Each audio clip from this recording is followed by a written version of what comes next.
नमस्कार दोस्तों, आज फिर आपका स्वागत है क्राउन इमिग्रेशन के यूट्यूब चैनल पर। तो आज की जो हमारी वीडियो है वो स्टडी फंड्स के ऊपर रहेगी। अगर आपने किसी भी कंट्री का कोई स्टूडेंट वीज़ा अप्लाई करना है तो उसमें फ़ंड्स कैसे दिखाते हैं उनके बारे में हम ये डिस्कशन करेंगे। Even funds for visa purpose उसको भी मैं इस वीडियो में क्लियर करूँगा। तो ऐसा है कि हमारे पास इस इंडस्ट्री में बैठे हुए काफ़ी टाइम हो चुका है। हमारे पास डिफरेंट टाइप की स्टोरीज़ आती हैं, डिफरेंट टाइप के क्लाइंट्स आते हैं और जो ये चीज़ें हम बताते हैं दिस इज़ अवर एक्सपीरियंस। क्या एक्सपीरियंस है हमारे पास, ये लेकर चलें कि जितने भी क्लाइंट आते हैं 70 से 80% जो स्टूडेंट्स हैं, क्लाइंट्स हैं, उनके पास फंड्स नहीं होते हैं for the purpose of applying the visa. जब उनके एडमिशन्स आ जाते हैं तो उनको बहुत सारी प्रॉब्लम्स को फेस करना पड़ता है। और मैं बहुत सारी वीडियो में लगातार देखो कि हमें 100 कंट्रीज़ से रिलेटेड एक्सपीरियंस हैं। हर एक कंट्री के ऊपर हमारी प्लेलिस्टें बनी हुई है। तो आज की जो वीडियो है बहुत ही स्पेशल और डेडिकेटेड है इंटरनेशनल स्टूडेंट्स के लिए, स्पेशली इंडियन स्टूडेंट्स के लिए जो फॉरेन कंट्री में डिफरेंट कंट्रीज़ में पढ़ने के लिए जाते हैं। क्राउन इमिग्रेशन को हर एक कंट्री, शेंगन की 7 countries on our finger, even Australia, New Zealand हुआ, यूएस, कनाडा हुआ, इनमें अगर आपने जाना है तो वहाँ पर क्या प्रिकॉशंस लेने हैं, यूएस में क्या प्रिकॉशंस लेने हैं, शेंगन की 27 कंट्री में क्या प्रिकॉशंस लेने हैं, एशियन कंट्रीज़ है चाहे साउथ कोरिया है, जापान हुआ, हांगकॉन्ग हुआ, वहाँ पढ़ने के लिए जाना है तो क्या प्रिकॉशंस लेने हैं, रशियन कंट्रीज़ में जब आप पढ़ने के लिए जाते हैं तो वहाँ पे फंड्स दिखाने की रिक्वायरमेंट है या नहीं है, ये सारे का सारा हमारे पास निचोड़ है। तो बच्चे हमारे पास आते हैं कि सर मैंने इस कंट्री में जाना है तो मेरी ये सिचुएशंस हैं। तो सबसे पहले हम उसकी असेसमेंट करते हैं। असेसमेंट के लिए हमारा एक डेडिकेटेड फॉर्म बने हुए हैं। उन फॉर्म के अकॉर्डिंग अगर आप हमें इन्फॉर्मेशन भेजते हैं तो इमीडिएटली हम फर्दर आपको गाइड करते हैं। इवन केस लेते समय हमारी स्पेशल काउंसलिंग जो रहती है, स्पेशली कि हमें फ़ंड्स के बारे में बताया जाए, उसके सोर्स ऑफ इनकम क्या है, कोई आईटीआर भर रहे हैं या नहीं भर रहे हैं, ऐसे बहुत सारी चीज़ों की इन्वेस्टिगेशंस जहां आपसे इन्फॉर्मेशन ली जाती है। उसके बाद हम आपको डिसाइड करके बताते हैं कि आपको कौन सी कंट्री में अपना एडमिशन और वीज़ा डालना चाहिए। तो अभी कुछ बच्चे कहते हैं कि सर हमारे पास फंड्स नहीं है, हमारे लिए क्या वे हो सकते हैं। हमारे पास ऐसी कंट्रीज़ भी हैं यहाँ पर विदाउट शोइंग द फंड्स किसी भी प्रॉब्लम ऐसी नहीं है कि आप वहाँ पर विदाउट फंड शोइंग भी अपना वीज़ा डाल सकते हैं। बट अगेन डिपेंड कि क्या आप उस कंट्री में जाना चाहते हैं, क्या आप उस स्पेसिफिक प्रोग्राम में जाना चाहते हैं या नहीं जाना चाहते, क्या आपकी प्रोफाइल उस स्पेसिफिक कंट्री के लिए एलिजिबल है या नहीं है। अभी कुछ कंट्रीज दे आर आस्किंग कि आपके फंड्स 1 मंथ ओल्ड होने चाहिए, कुछ कंट्रीज़ कहती है कि 3 मंथ ओल्ड होने चाहिए, कुछ कंट्री कहती है कि that should be A more than 6 month old, तो साथ में ट्रांजैक्शंस भी होनी चाहिए। तो ऐसे क्वेश्चंस हमारे पास आते हैं। उनको देखने के बाद वी आर डिसाइडिंग कि अभी इस केस को किस वे से रिप्रेजेंट किया जाए कि बच्चे को 90-95% रिजल्ट्स मिले। ये नहीं है कि उसका जो वीज़ा है ड्यू टू फंड्स के कारण रिजेक्ट हो जाए। तो हमारी एक अकाउंट डिपार्टमेंट है वो डेडिकेटेड इसमें ही स्टूडेंट्स की हेल्प करता है।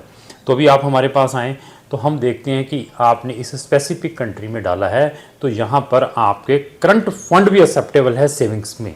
तो अभी आप आते हैं सर मेरे पास फंड्स नहीं है, मैंने इस कंट्री में डालना है, तो मैंने देखा कि इसमें करंट एक्सेप्टेबल है, तो वो कहता है कि है नहीं मेरे पास, तो उसमें हम असिस्ट कर सकते हैं स्टूडेंट को। नहीं है आप अपने रिलेटिव, अपने फ्रेंड, अपने रिश्तेदारों से पूछें। अगर वो आपको 1 या 2 महीने के लिए दे देता है, आपके इस अकाउंट में डाल देता है, तो आपको किसी भी टाइप का किसी को भी इंटरेस्ट देने की ज़रूरत नहीं है। आप कहते हैं कि there is no any person is ready to put the money in your account, तो thereafter we can assist कि यस आपके लिए अभी ये वे है। तो आप कहीं का भी हैं, पैन इंडिया के अकॉर्डिंग भी आपको फंड्स मिल सकते हैं। बट जो फंड्स मैनेजमेंट में हम हेल्प करते हैं ओनली उन स्टूडेंट्स की करते हैं जो अपना एडमिशन वीज़ा हमारे थ्रू प्रोसेस करते हैं। We are not assisting to that student जो सिर्फ हमें आगे कहते हैं कि सर मेरा सारा कुछ हो चुका है उस एजेंट्स के थ्रू या अपने लेवल पर मुझे फंड्स में हेल्प की रिक्वायरमेंट है तो वहाँ पर भी कुड नॉट असिस्ट देम, वहाँ पर हम उनकी हेल्प नहीं कर पाएंगे। बट जिसने इंटायर केस हमसे प्रोसेस किया होता है तो उसमें हम उसकी मैक्सिमम हेल्प करते हैं। हम ये नहीं चाहते कि ड्यू टू फंड्स के कारण उसका केस कहीं पर रुक जाए, तो उसको हम देखते हैं कि सेविंग्स किसकी, आइदर स्टूडेंट के अकाउंट में होनी चाहिए, पेरेंट्स के या सिबलिंग्स के अकाउंट में एक्सेप्टेबल है, या उसके जो ग्रांड पेरेंट्स हैं उनके अकाउंट में एक्सेप्टेबल है या नहीं है, उसको एनालाइज करने के बाद हम उसमें भी बच्चे की हेल्प करते हैं। तो अभी आता है कुछ ऐसी कंट्री हैं यहाँ पर आपका एजुकेशन लोन भी एक्सेप्टेबल है। एजुकेशन विद और विदाउट कोलेटरल अगेन डिपेंड है कौन सी इंस्टीट्यूशन से है financial, that is very important. Cooperative से है, प्राइवेट बैंक से है, नेशनलाइज्ड बैंक से है, we need to check it. तो अभी कौन से प्रोग्राम में आप वहाँ जा रहे हैं, क्या आपकी एलिजिबिलिटी बनती है इसके लिए, एजुकेशन लोन के लिए, वी नीड टू चेक। उसमें भी क्राउन इमिग्रेशन आपकी हेल्प कर सकती है अगर आपको अपना रियल कोई एजुकेशन लोन चाहिए। बट आपकी एलिजिबिलिटी बहुत इंपॉर्टेंट है। एलिजिबिलिटी में they will check your CIBIL score, आपके पेरेंट्स का source of income they will check कि आप इसकी रीपेमेंट कैसे करेंगे, आपकी प्रोस्पेक्टिव इंस्टीट्यूशंस कैसी हैं जिसमें आप पढ़ने के लिए जा रहे हैं, प्राइवेट है या उनके पास लिस्ट होती है कि आप अगर इस इंस्टीट्यूशंस में फॉरेन में पढ़ने के लिए जाते हैं तो विदाउट कोलेटरल भी आपको 7-10 लाख का लोन मिल सकता है। तो उसी तरीके से हम भी आपका सारा चेक करने के बाद ही हम आपको सजेस्ट करते हैं कि आपको बैंक से कहाँ पर लोन मिलने के चांसेस है। अगर डॉक्यूमेंट नहीं है तो हम वहीं पे स्टॉप कर देते हैं, हम उसको अनदर वे बता देते हैं। कुछ कंट्री में बिजनेस लोन भी एक्सेप्टेबल है अगर आपके पास बिजनेस लोन है। अगर आपकी कोई क्रेडिट लिमिट बनी हुई है, क्रेडिट लिमिट भी एक्सेप्टेबल है for the purpose of study visa. Again depend आप कौन सी कंट्री में अपना केस डाल रहे हैं। आपने गोल्ड लोन लिया हुआ है, that is also acceptable, but again depend कि आप कौन सी कंट्री में अपना केस डाल रहे हैं। आपने लोन अगेंस्ट अपना व्हीकल लिया हुआ है, ऐसे भी लोग लेते हैं। जहाँ ये जो मैंने लैब बनाई हुई है जिसको लोन अगेंस्ट प्रॉपर्टी है, वो भी कुछ कंट्रीज़ में एक्सेप्टेबल है।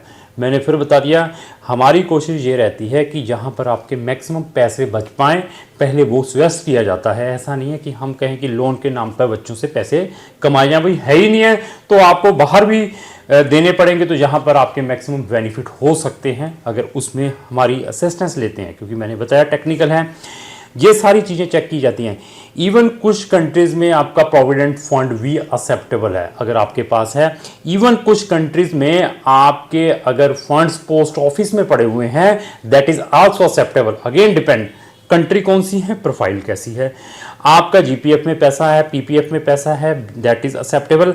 म्यूचुअल फंड्स जो हैं वो भी एक्सेप्टेबल है सम कंट्रीज़ में। तो वो किस वे से दिखाने हैं, तो वो क्राउन इमिग्रेशन आपको बताएगा कि आपने म्यूचुअल फंड्स को किस वे से दिखाना है। आपने अगर जो फंड्स अरेंज किए हैं थ्रू प्रॉपर्टी सेल करके या व्हीकल सेल करके, तो वो वाले फंड्स कहाँ पर एक्सेप्टेबल हैं वो क्राउन इमिग्रेशन आपको बता सकती है। तो ऐसे हमारे पास बहुत सारे टेक्निकल चीज़ें हैं। एफडी ओडी कहाँ पर एक्सेप्टेबल है, आप कौन सी कंट्री में सिर्फ फिक्स डिपॉजिट दिखाकर भी अपना स्टूडेंट वीज़ा अप्लाई कर सकते हैं। आप अपना लोन अगेंस्ट एफडी लेकर भी फंड्स दिखा सकते हैं कुछ कंट्रीज़ के अंदर। वो अगेन डिपेंड है in which country you are putting the applications. आपके फंड्स रिसेंट आए हुए हैं बट आपकी जो एम्बेसी है यहाँ पर आप केस डाल रहे हैं, तो दे आर सेइंग कि we need the 3 month old statement और 3 मंथ ओल्ड फंड, तो लेकिन डाले रिसेंट है, तो उसको किस वे से जस्टिफाई करना है again depend on the competency of your consultant कि आपका कंसल्टेंट कितना कॉम्पिटेंट है उन फंड्स को मैनेज करने के लिए। ये जो मैं चीज़ें बता रहा हूँ, क्यों बता रहा हूँ, क्योंकि हमने हर एक चीज़ के ऊपर वर्कआउट किया हुआ था। हमारे पास फार्मर आते हैं, उन्होंने लिमिट ली होती है अगेंस्ट एग्रीकल्चर लैंड, आपकी कोई क्रेडिट लिमिट बनी पड़ी है, कोई किसान विकास पत्र हैं आपके पास, कुछ कंट्री में दैट इज आल्सो एक्सेप्टेबल। मैं फिर बता दिया कि हम मैक्सिमम से मैक्सिमम स्टूडेंट से इंफॉर्मेशन लेते हैं कि आप हमें बताएं कि आपके पास क्या है। लिमिट ही है तो लिमिट को कैसे आपने शो करना है, आपने अपने कमीशन एजेंट्स जो आड़तिया कहते हैं उससे ही रिसेंट फंड लेने हैं और इस स्पेसिफिक कंट्री में जाना है, तो वो फंड्स भी किस वे से आपने अपने अकाउंट में ट्रांसफर करने हैं। कौन सी कंट्री में कैश डिपॉजिट भी एक्सेप्टेबल है, अगेन डिपेंड कि कंट्री कौन सी है, आपका कंसल्टेंट को उस कंट्री के बारे में कितना नॉलेज है। जैसे हम कंट्रीज में एडमिशंस के बारे में डिस्कस करते हैं, इसी तरीके से हमें फंड्स मैनेजमेंट में we have a very technical knowledge. Again depend कि आप चाहते क्या हैं, किसके थ्रू आप अपना एडमिशन अप्लाई कर रहे हैं, वीज़ा अप्लाई कर रहे हैं, फंड्स में हेल्प कर रहे हैं, कौन सी कंट्री में जस्ट आपको एक दिन पुराने फंड्स सेविंग्स में ही एक्सेप्टेबल है, आइदर वो टूरिस्ट वीज़ा है, आइदर वो स्टडी वीज़ा है। कुछ कंट्री परमानेंट रेजिडेंसी के लिए अगर आपने पीआर डाली है, they are also looking the funds, उन फंड्स को किस वे से मैनेज करना है, और आफ्टर ग्रांटिंग द वीज़ा, जब आपका वीज़ा मिल जाता है उसके बाद आपने उन फंड्स को किस वे से विड्रॉ करवाना है। इवन वो कुछ कंट्रीज में आपको उस स्पेसिफिक फंड्स की बैंक स्टेटमेंट की भी रिक्वायरमेंट रहती है। जब आप उस स्पेसिफिक कंट्री में पहुंचते हैं तो वहां पर आपने क्या प्रिकॉशंस लेने हैं। तो अगर जितना भी मैंने ये चीज़ें बताई हैं, इतना नॉलेज आपके कंसल्टेंटों के पास है जिनके थ्रू आप अप्लाई कर रहे हैं किसी भी कंट्री का, then proceed your application. Even third party funds कौन सी कंट्री में एक्सेप्टेबल है, दिस इज वेरी इंपॉर्टेंट। तो हम आपको थर्ड पार्टी वाले फंड्स में भी असिस्ट कर सकते हैं। आपके दोस्त के फंड हो सकते हैं, आपके रिश्तेदार के फंड हो सकते हैं, कहीं दिखाने की जरूरत नहीं, आप ट्रांसफ़र करने की जरूरत नहीं, उनकी स्टेटमेंट लगाकर भी आप अपना वीज़ा ले सकते हैं। स्टूडेंट का हुआ या अनदर कंट्रीज़ का हुआ, कौन सी कैटेगरी में है, बट डिपेंड है कौन सी कंट्री। तो वो कंट्री कौन बता सकता है जिनको इन चीज़ों के बारे में नॉलेज है। तो इवन कुछ कंट्री में आपको सिर्फ 5-6 लाख रुपए के ही फंड दिखाने, किसी में दिखाने नहीं पड़ते। ये सारी की सारी information under one umbrella, admission से लेकर ऑप्शन से लेकर एडमिशन हुआ, कौन से ऑप्शंस में जाना है, कहां पर विदाउट आइल्स, कहां पर स्पाउस के साथ कैसे फंड्स मैनेजमेंट करने हैं, स्पाउस के साथ जा रहे हैं तो उनके फंड्स को किस अकाउंट में दिखाना है, आप पहुंच चुके हैं, स्पाउस का वीजा अप्लाई करना है, ब्लॉक्ड अकाउंट वाले स्टूडेंट्स क्या करें। कुछ कंट्रीज में आपको अपने फंड साथ में कैरी करने पड़ते हैं, उन फंड्स को कैसे मैनेज कर सकते हैं अगर आपके पास नहीं है तो उसमें भी क्राउन इमिग्रेशन आपको गाइड कर सकता है। अभी डिपेंड आपके ऊपर है कि आपने एक छतरी के नीचे अगर इतनी सर्विसेज लेनी है तो डिसाइडेड, तो thereafter we can see कि हम आपके लिए क्या कर पाएंगे। तो लास्टली मेरी यही रिक्वेस्ट है कि अगर ऐसी इंफॉर्मेशन अगर आपके फ्रेंड्स को भी चाहिए जो इस टाइप की प्रॉब्लम्स को फेस कर रहा तो उसको भी ये वीडियो जरूर शेयर करें। तो लास्ट में यही रिक्वेस्ट है, अगर आपको मेरी जो वीडियो चलेगी उसको लाइक एंड शेयर करना। Thank you.